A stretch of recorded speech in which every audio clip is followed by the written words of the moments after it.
I ask just out of curiosity because I know that it's more fringe, although it's becoming more and more common, not mainstream, but definitely common. Um, I ask because I find it's another thing that I'm just fascinated by, and totally believe that people have the ability to make these kind of, I view them as energetic connections to kind of channel messages in from the spirit realm. And that's kind of what I'm referring to. So, for instance, let's go to Alunya here. Hello, my name is Alunya. I am an Akashic channeler and a psycho-spiritual healer and teacher, and I would like to share with you the energies that are coming through for this month of September on a human level, and also the energies that are coming through on a more cosmic or galactic level, and how using these energies can support your evolution, and what can come through for you based on these energies, and how you can put certain things into practice that will support your evolution during this month that we have ahead of us. So, I have my beloved guides that have been with me for a very long time. They are three priestess sisters that I have worked with for a majority of my life. We're getting a little They out are there. Pleiadian priestesses, Pleiadian. and they are going to share some of the energies that are coming through on a human and galactic level. And then there are also, I'm hearing there are some beings who come from the Syrian Council that would also like to share about the galactic incoming energies. So,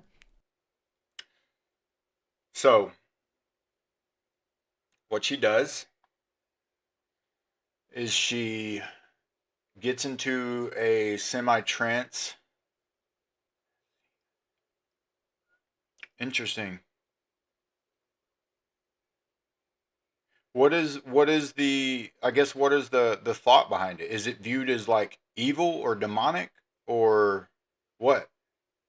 Hmm, that's interesting. I wonder why. Like just because it's, I don't know, just because you're told, or is there a belief behind it? Are you of the belief that all things are of God, or some things are separate from God? You've experienced it. Interesting. Let's go. Let's ask Gemini. Spiritual warfare is the ongoing conflict between good and evil, a reality that every believer is called to engage in. It's not a physical battle with worldly weapons, but a spiritual struggle against the forces of darkness that seek to separate humanity from the love of God, which is impossible.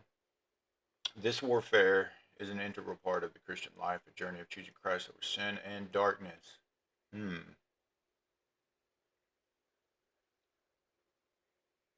Oh, wow. Holy shit. Nature of conflict. Foundation of the Catholic understanding of spiritual warfare lies in the recognition that with the fall of Adam and Eve, humanity became susceptible to sin and the influence of evil. This is not a battle of equals. God is infinitely more powerful than any evil. I struggle with that. Not God being all powerful. It's just I don't see a separation. What I guess what I find fascinating is categorizing all of it as demonic, as if nothing good could come from it. Because I feel that a lot of the stories, that were told in the Bible or written in the Bible, a lot of the messages that were delivered in the Bible were delivered through channeling. Like they didn't record it, obviously, the way that we're able to now record it and see it happening. But I believe that's how the information is shared. Uh, I don't doubt that they are real.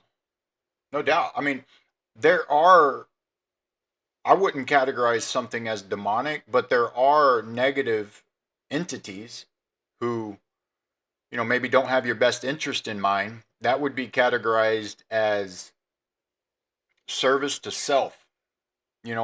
I see two paths. You're either on a path of service to others or a path of service to self. And if you're on the path of service to others, then anything that's reflective of service to self is going to be negative. Whereas if you're on a path of service to self, anything that's, service to others is going to be viewed as negative. That's why I think a positive and negative experience is relative to the individual. So whenever I speak in terms of positive and negative, that's all I'm talking about is a way to essentially interpret vibrations. Does the vibration of service to self resonate with you, or does the vibration of service to others resonate with you? That's interesting. The word demon refers to fallen angels that attack humanity and they interact with matter. Whew. Now, do you relate fallen angels with Nephilim by chance? What are your thoughts on the Nephilim? And I want to ask this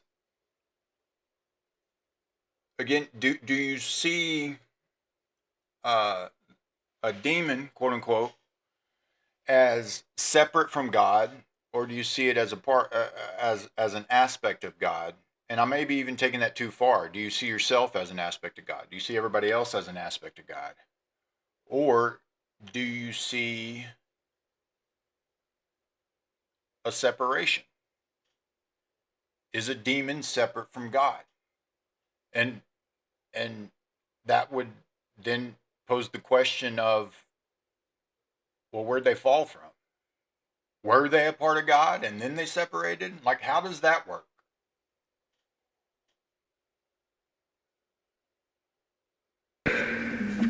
One time I had a case where the demon who was possessing him, he had actually seen Our Lady's interior life at the first instance of his creation. So if you actually look at what happens when angels are created, they call it the three instances. The first instance is that they're created, the whole hierarchy of angels, literally billions upon billions of angels are instantaneously created in a hierarchy. In that first instance, though, God also created them into a perfect act of knowing. That meant that they knew who God was, what their relationship with Him was, what their assigned task was for why He created them. That meant who and what they were, their nature. It also meant they understood their relationship to all the other angels. St. Thomas says that they even saw the temptation or what would happen if Lucifer fell, who they would be under if they fell, but also the punishment if they fell, but then also the reward if they were to, what the reward would be if they were faithful. They saw the totality of that all instantly at once. And then at that moment, St. Thomas says that because they saw that intellectually, there was a concomitant delight in the will in seeing how beautiful that was, that of God's plan. And then they made their choice, which in the second instance. And then the difference between us and angels is that we're pretty stupid, right? We're dumb. I mean, all you got to do is turn on the television and you get a pretty quick indicator of that, right? In fact, I'm sorry, I think that there's a lot more differences. And that's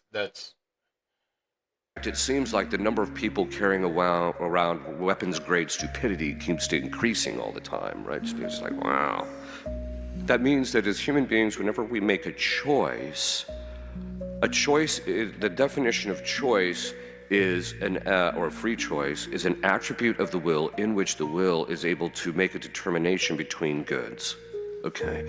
Now that determination means that when we make a choice, we kind of fix our will in something. And as time goes on, because we're not that bright, that fixedness that we have in relationship to the evil or the good is, it takes time to build up to where we become more and more fixed in it. Right? It doesn't mean we can't commit a mortal sin and therefore determine our eternal destiny, because if we die in the state of mortal sin or in the state of grace, God fixes our wills either in evil or in the good, depending on whether we're in the state of grace or not.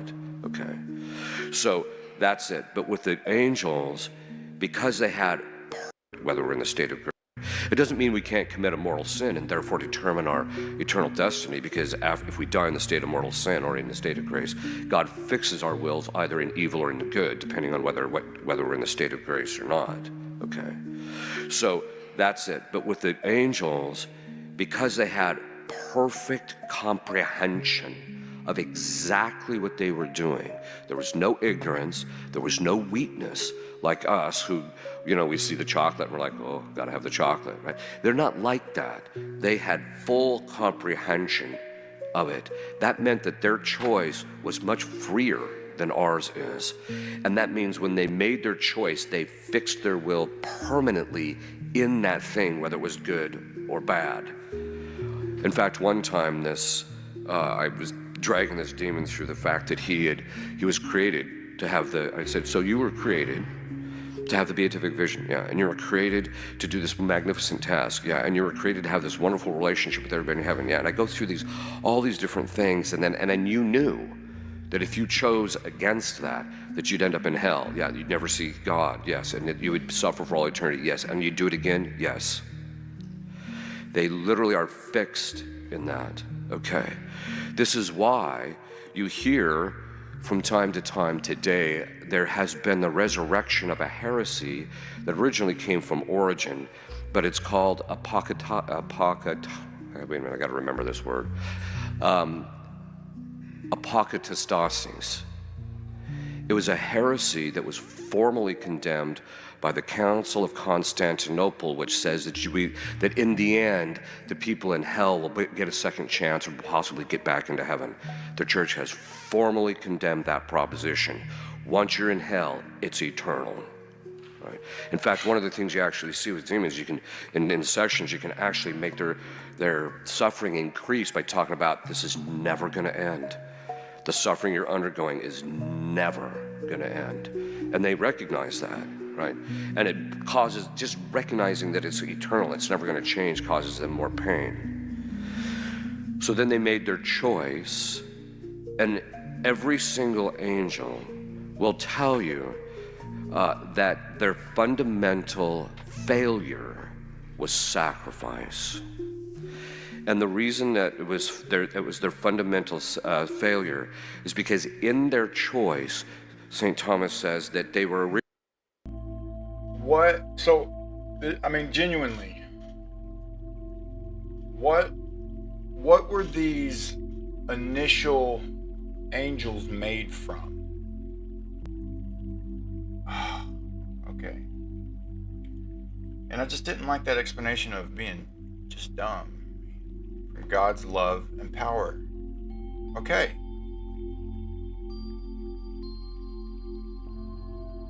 I agree. I also, though, within my beliefs, believe we have a light body ourselves. We have a physical body, we have a light body. Mind, body, spirit complex. Okay? Mind being our filter and our ego. So, and that goes back to what I mentioned earlier about, I think that as the different realms or dimensions are there, and we would be in the third dimension, I believe that the things become more dense, heavier, but we're still light. But going back to just my original question around that, because earlier, if I'm mistaken, I felt like you said that like demons, aka fallen angels, are then separate from God. But if they're made from the love and light of God in that sense, and the way I think about this, there is no way to separate it.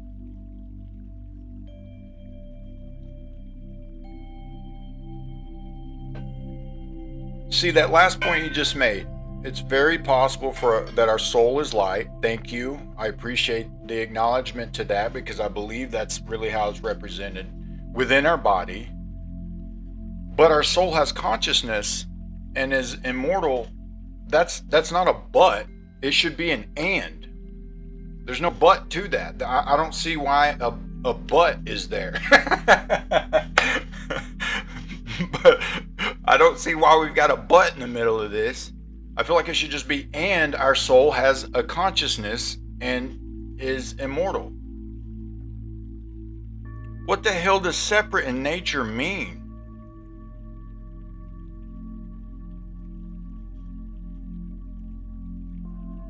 Like, again, because in my beliefs or from my view, we are nature. That's something else you can't separate from once you're a part of nature.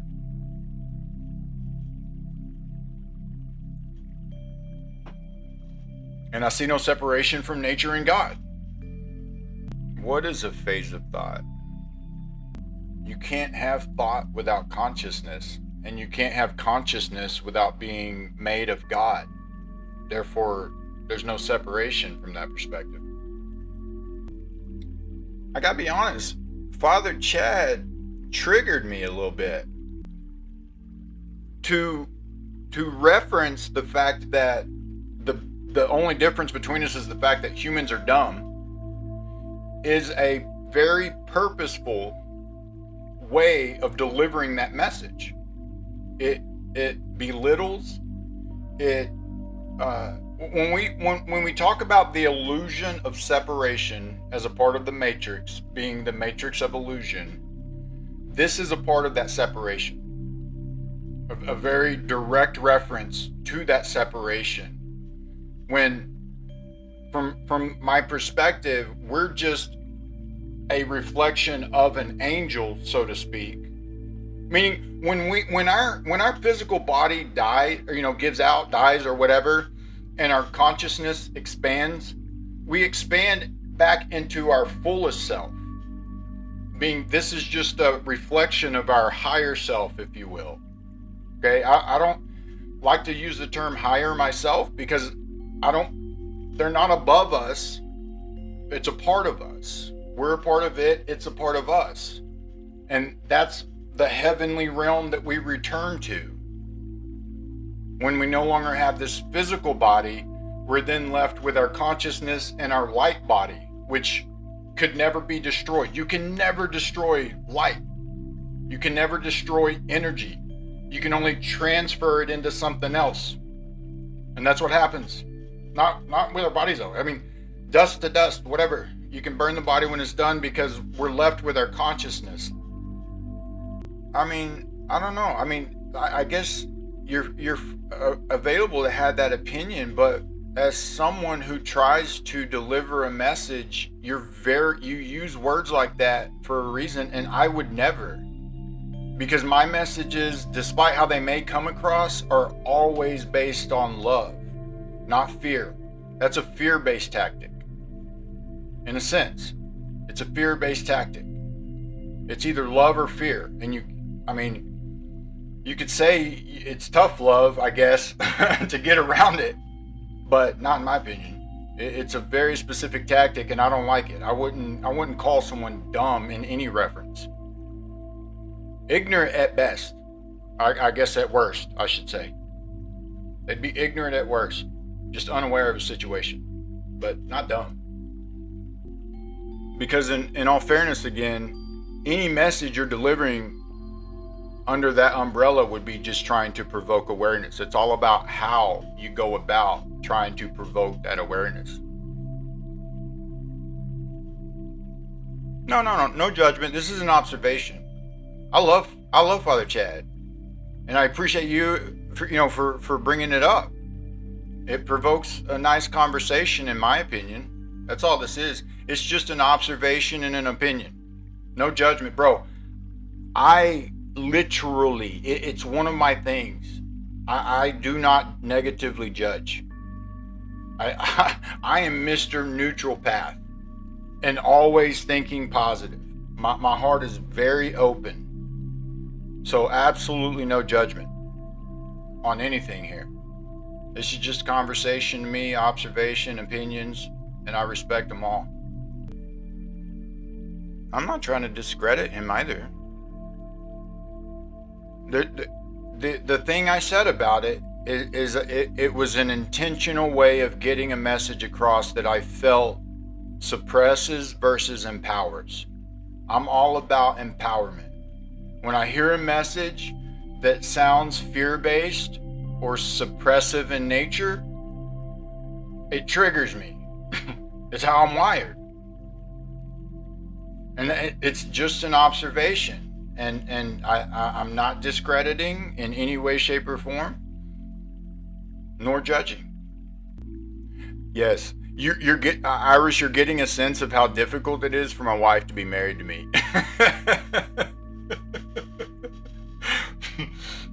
So I apologize for that. You're not the first person to tell me that.